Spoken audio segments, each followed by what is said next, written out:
Morning student. कल हमने account की हिस्ट्री देखी थी। मैंने आपको कल अकाउंट से इंट्रोड्यूस करवाया था। मिस आपको यदि थोड़ा बहुत भी पता होगा तो हम इजीली उसका मीनिंग भी समझ लेंगे, क्योंकि अगर आपने इसका इंट्रोडक्शन अच्छे समझ लिया है तो मीनिंग आपको समझने में कुछ भी प्रॉब्लम नहीं आएगी और सेम वही वर्ड्स यहाँ भी यूज़ किए जाते हैं। तो जनरली मैं आपको बता देती हूँ कि अकाउंटिंग जो होता है उसका मेन पर्पस ये होता है कि जो भी उसके यूज़र्स हैं उन्हें कंपनी की फाइनेंशियल सिचुएशन बतलाना, है ना, कि कंपनी में क्या हो रहा है, बिजनेस में क्या हो रहा है, बिजनेस प्रॉफिट में है या बिजनेस लॉस में है। ठीक है, ये काम किसका होता है? अकाउंटिंग का होता है। एक बार हम पढ़ लेते हैं इसे। Accounting is regarded as a language of business. ये क्या है? बिजनेस की लैंग्वेज है, मतलब जो बिजनेस में हो रहा है वही क्या कर रहा है? अपने यूजर्स को बतला रहा है। तो यूजर्स को किसके थ्रू पता चल रहा है? अकाउंटिंग के through. The basic purpose of accounting is to communicate about the performance of business with various end users who are interested to know about the business because they have some stake in it. Accounting provides quantitative information of financial nature to both management and other users so that they can take proper decision. ठीक है, इसकी एक definition देख लेते हैं हम। First definition ही देख लेते हैं। According to committee of terminology of the American institute of certified public account, क्या कहना चाह रही है? देखें, accounting is the art of recording, classifying and summarising in a significant manner and in term of money transaction and events which are in part of list of financial character and interpreting the result thereof। ये बोल रहा है कि account क्या है? Account एक art है ना। ये एक आर्ट है जो कि रिकॉर्डिंग करता है, क्लासिफाई करता है, समराइजिंग करता है, और वो भी एक सिग्निफिकेंट मैनर में, मतलब उसको सही तरीके से लिखना, वो भी टर्म ऑफ मनी में। ट्रांजिशन इवेंट्स, मतलब जो भी बिजनेस में ट्रांजिशन और इवेंट्स होते हैं उन्हें सही तरीके से लिखना, उन्हें रिकॉर्ड करना, उन्हें क्लासिफाई करना, ये सब काम किसका होता है? अकाउंटिंग का होता है। ठीक है, which are in part at least of financial character and जो कि या तो पूरी तरह से फाइनेंशियल कैरेक्टर का हो और या फिर उसका एक पार्ट हो। फॉर एग्जाम्पल, अगर आपने एक बैंक से लोन लिया है ना, अगर आपने बैंक से लोन लिया या आपने बैंक में पैसा जमा किया, डिपॉजिट किया, तो दोनों में से आप कुछ भी ले सकते हैं। आपने बैंक में डिपॉजिट किया है ना, या बैंक से आपने लोन लिया, तो ये आपने क्या किया? एक फाइनेंशियल कैरेक्टर हो गया। बट यदि आपको इंटरेस्ट मिल रहा है बैंक से या आप इंटरेस्ट पे कर रहे हैं, तो ये क्या हुआ? उसका एक पार्ट हो गया। तो ये जो आपको लास्ट लाइन कह रहा है, which are in part at least of finance, या तो पूरी तरह से वो फाइनेंशियल कैरेक्टर का हो एंड इंटरप्रेटिंग द रिजल्ट देयरऑफ। ये तो हो गया इसका मीनिंग और इसकी एक डेफिनेशन। मीन्स अकाउंटिंग का इंट्रोडक्शन, इसका मीनिंग, इसकी डेफिनेशन, ये हमारी क्लियर हो गई है। अब इसकी कैरेक्टरिस्टिक्स ऑफ अकाउंटिंग, ये आपको घर पर पढ़ना है क्योंकि ये सेम इससे रिलेटेड है। ठीक है, अगर आपको नहीं समझ में आता है तो आप मुझसे पूछिएगा।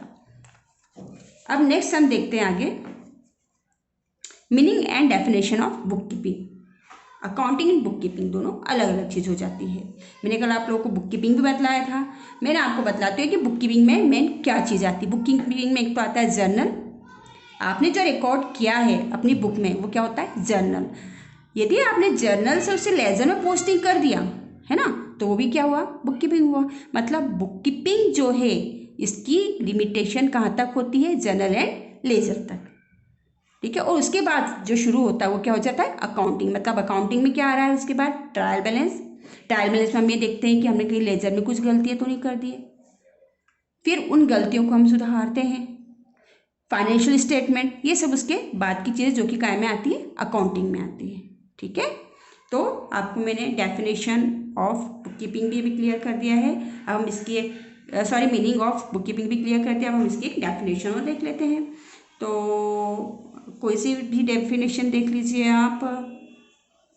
फर्स्ट वाली देख लेते हैं। According to Carter, book keeping is the science and art of correctly recording in the book of accounts all those transactions that result in the transfer of money or money's worth। वही सारी बातें आ रही है यहाँ पर कि book keeping क्या है, साइंस और आर्ट है एक तरह से। साइंस क्यों है? क्योंकि साइंस में हम क्या करते हैं, बिल्कुल हर एक चीज़ को बहुत अच्छी तरह से स्टडी, डीपली स्टडी करते हैं, तो ये एक तरह से साइंस भी है। आर्ट बिकॉज बुक कीपिंग यदि आप जर्नल बना रहे हो तो ये भी एक आर्ट होती है ना, तो ये साइंस है, आर्ट है, दोनों ही हम इसको बोल सकते हैं। Recording in the books of accounts, all दो इसमें हम सारे वो ट्रांजेक्शन लिखते हैं, all those transaction that result in the transfer of money of, जो हम वो सारे ट्रांजेक्शन में लिखते हैं जिसमें हमारी मनी का ट्रांसफ़र होता है, मनी ट्रांजेक्शन्स होते हैं, या जो जिसे हम मनी में मेजर कर सकते हैं, उन्हीं सारे ट्रांजेक्शन्स को हम इसमें लिखते हैं। तो अब आगे देख लेते हैं हम इसका बुक कीपिंग एंड अकाउंटिंग में दोनों में डिफरेंस देख लेते हैं। अकाउंटिंग भी आपका अच्छी तरह से क्लियर हो चुका है, बुक कीपिंग भी आपका क्लियर हो चुका है, तो अब इसका डिफरेंस करने में तो कोई प्रॉब्लम आनी नहीं चाहिए जहाँ तक मुझे लगता है। तो हम फर्स्ट पॉइंट देखते हैं ना। फर्स्ट पॉइंट क्या कह रहा है इसका, scope. Its scope is limited only to primary recording and classification of transaction. Means इसका स्कोप कहाँ तक है, लिमिटेड होता है। लिमिटेड होता है क्योंकि इसमें जो रिकॉर्डिंग की जाती है वो सिर्फ जर्नल और लेजर तक होती है। मैंने अभी आप लोगों को बतलाया था जब बुक कीपिंग समझाया था कि हाँ, बुक कीपिंग जो होती है इसका जो स्कोप है वो लिमिटेड है, और इसमें हम सिर्फ वही ले सकते हैं जो हम रिकॉर्ड करते हैं जर्नल में, और लेजर में उसकी पोस्टिंग की जाती है। इसके बाद की जो भी चीज़ें होती है, जो भी काम किए जाते, जो भी ट्रांजेक्शन्स होते हैं, वो सारे काम में जाते हैं अकाउंटिंग में। मतलब जो भी काम करते हैं सब वो अकाउंटिंग में होता है। Means trial balance, rectification of errors, जो भी गलतियाँ हो जाती है हम उससे सुधारते हैं तो भी वो भी अकाउंटिंग में हो जाता है। हम स्टेटमेंट ऑफ फाइनेंशियल स्टेटमेंट बनाते हैं, वो भी कायम हो जाता है, हमारा अकाउंटिंग में आ जाता है। तो इसका स्कोप कैसा हो गया, लिमिटेड हो गया। लिमिटेड मीन्स कहाँ तक लिमिटेड है, ये सिर्फ जनरल एंड लेजर तक, ठीक है। वही accounting, it's scope is analysis of primary records in books. इसका स्कोप कहाँ तक है, प्राइमरी रिकॉर्ड के बाद शुरू होता है। जहाँ बुक कीपिंग का काम खत्म होता है उसके बाद किसका काम हो जाता है, अकाउंटिंग का। तो इसका स्कोप कैसा हुआ, वाइडली, है ना, मतलब इसका स्कोप बड़ा हुआ है। जहाँ प्राइमरी रिकॉर्ड्स हम करते हैं बुक में, इसको क्या करता है, एनालिस करता है। एनालिस मतलब उसमें देखता है कि हमने कुछ मिस्टेक्स तो नहीं की है, उन मिस्टेक्स को सुधारता है, और एंड में एक फाइनेंशियल स्टेटमेंट हमें देता है, ठीक है। तो इसका स्कोप कैसा होगा, वाइडली हो गया। सेकेंड पॉइंट है इसका activities. Book keeping involves recording of primary transaction in the books, classifying, totalling and balancing. Book keeping का काम क्या हुआ, फर्स्ट हम जर्नल कर रहे हैं, लेजर में पोस्टिंग कर रहे हैं, है ना, बट इसके साथ साथ इसमें क्या किया जाता है, इनकी टोटलिंग भी की जाती है। टोटलिंग मीन्स हम जो अमाउंट इसमें लिखते हैं ना, तो उन अमाउंट की हमें टोटलिंग करना होती है। इसके बाद जब हम लेजर में पोस्टिंग करें तो बैलेंस निकालना पड़ता है। मैं आपको एक कैश का एग्जांपल दे सकती हूँ कि कैश बुक जब बनाई जाती है तो हम उसमें ये लिखते हैं कि एक साइड पूरा हम लिखते हैं कि हमारे पास जो भी कैश आ रही है हम उसको वन बाय हम उसको इस तरह से लिखते जाते हैं। सेकेंड, जब हमारे पास कैश जाती है वो हम उसको लिखते रहते हैं, है ना। तो अब आपके पास एक साइड में तो सारा आ गया कि आपके पास जो कैश आ रही वो आपने पूरी मेंशन कर दी। सेकंड साइड में हमने लिख दिया कि जो आपके पास कैश जा रही वो आपने मेंशन कर दी। अब जरूरी तो नहीं कि दोनों का बैलेंस सेम हो, है ना। हो सकता है कि हमारे पास कैश ज़्यादा आई हो और हमारे पास से कैश कम गई हो, मीन्स अभी भी हमारे पास कैश बैलेंस बच रहा है। या फिर ये भी हो सकता है कि हमारे पास जो कैश आई थी उसका बैलेंस कम हो रहा है और जो कैश हम दे चुके हैं उसका बैलेंस हमारे पास से बढ़ रहा है। मीन्स क्या हो रहा है, इसका मीनिंग कि हमारे एक्सपेंसेस ज़्यादा हो रहे हैं, है ना। तो ये क्या करता है, एक बैलेंसिंग फिगर भी हमारे पास हमें शो करता है। अब अकाउंटिंग में देखते हैं हम। It included activities relating to preparation of final account from ledger account book, making adjustment, rectifying errors and analysing the financial statement. ये मैंने आपको पहले ही बताया था। कि इसमें क्या क्या इंक्लूड होता है, ये कहाँ से शुरू होता है। ये शुरू होता है हमारी बुक कीपिंग के बाद में अकाउंटिंग शुरू होता है। मतलब क्या क्या हो रहा है वहाँ पर,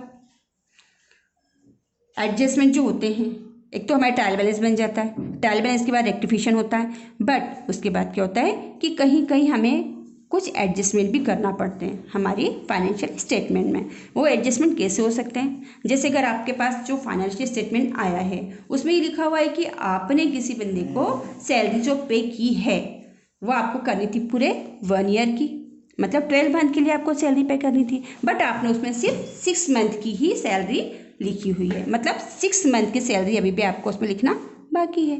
तो आप क्या करोगे, उस सैलरी को भी उसमें जो आपकी 6 मंथ की सैलरी बाकी रह गई है वो भी आप क्या करोगे उसमें ऐड कर दोगे। मीन्स आपको क्या करना होता है कि जब हम फाइनेंशियल स्टेटमेंट बनाते हैं तो वो हम उसमें पूरा 12 मंथ के ट्रांजेक्शन, 12 मंथ में आपको क्या किसी बंदे को देना था या किसी से लेना था, 12 मंथ के पूरे ट्रांजेक्शन उसमें लिखते हैं। ठीक है। थर्ड है हमारा time of recording. Transaction recorded on the same day as and when they are undertaken. इसका जो ट्रांजेक्शन्स किया जाता है काय में, बुक कीपिंग में, ये सेम डे किया जाता है। या तो इसका एक टाइम सेट कर देते हैं हम कि शाम के टाइम में करना है, सारा दिन के ट्रांजेक्शन होने के बाद शाम को हम इसकी रिकॉर्डिंग करेंगे, या फिर हम इसके लिए कोई एक डेट डिसाइड कर लेते हैं कि इस डेट के दिन हमें क्या करना है, इनके सारे ट्रांजेक्शन्स में हमें रिकॉर्ड करना है। तो इसकी जो डेट होती है, टाइमिंग जो होता है वो या तो सेम डे होगा या फिर उन्होंने जो भी डेट डिसाइड किया उस दिन क्या होता है इसे रिकॉर्ड किया जाता है। Accounting usually done at the end of the accounting year while making final account. ये इसे कब कंप्लीट किया जाता है, किस दिन बनाया जाता है अकाउंटिंग को। मैंने बताया था कि अकाउंटिंग जो होता है एक फाइनेंशियल ईयर होता है इसका, ये होता है टाइमिंग इसका, फाइनेंशियल ईयर की डेट होती है 1 अप्रैल टू 31 मार्च, है ना। क्या होती है 1 अप्रैल टू 31 मार्च, या फिर कभी कभी 1 जनवरी टू 31 दिसंबर भी हो सकती है, बट मैक्सिमम इसकी यही डेट होती है फाइनेंशियल ईयर की हमारी 1 अप्रैल टू 31 मार्च। तो ये किस दिन बनाया जाएगा, एंड ऑफ द ईयर, मतलब जिस दिन इसकी डेट, इसका फाइनेंशियल ईयर एंड हो रहा है, मतलब 31 मार्च। ठीक है।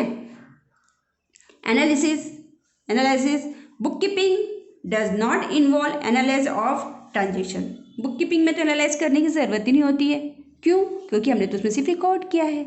एनालाइज तो कब होगा, बुक कीपिंग के बाद, मतलब कहाँ पर होगा, अकाउंटिंग में होगा, है ना। Accounting involve analysing business transaction and formulating future policy. Accounting में करना पड़ता है क्योंकि हमें क्या करना है, हमें फ्यूचर पॉलिसीज भी बनाना है। ओके। अब मैंने अभी आपको बुक कीपिंग एंड अकाउंटिंग में इसके डिफरेंस बतला दिए हैं। अब आपको क्या करना है कि घर पे इनके सारे जितने भी मैंने डिफरेंस बतलाए हैं, प्लस मैंने इसकी जो आपको कैरेक्टरिस्टिक्स बतलाई थी अकाउंटिंग की, ये भी आपको घर पर पढ़ना है। बाकी आगे का हम कल देखेंगे। Good bye.